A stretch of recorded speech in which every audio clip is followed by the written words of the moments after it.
Hello. Hello, तोरा पति से बात हो सकेला? ऑफिस के कुछ काम रहा। वो थोड़ा बिजी बाड़े, आप थोड़ा देर के बाद कॉल कर ली। वही हन त उनकरा के का कॉल करे के। हाँ हाँ जरूर, हम कह देम। ओके बाय। बाय।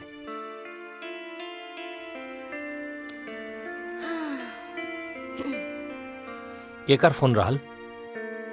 ओ आपके बॉस के कॉल रहे। ओहो, उहो एक पल ना रह पावले हमरा बिना। हाँ तो ठीक है, हम का कहता नहीं। हाँ, सुना ना, ओकरा कोनो दिन डिनर पे बुलाओ जाओ। डिनर पे? ठीक हाँ। बात, बुला ली। हम चाहता नहीं तुम्हारा हाथ के अच्छा खाना खा के ओकर माइंड फ्रेश हो जाओ। अच्छा, जैसन आपकी मर्जी। आपके घर, आपके बॉस, हम जाने नहीं आप ना रह सके नहीं उनका बिना। ओह, तोरा सारा हमार प्राइवेसी पता बा। इला इला टावल। हम जॉब पे जाता नहीं, ठीक बा? राउर कब तक आए? शाम तक आ जाए हम। हाँ ठीक बा? ठीक बा। ओके, चला बाय।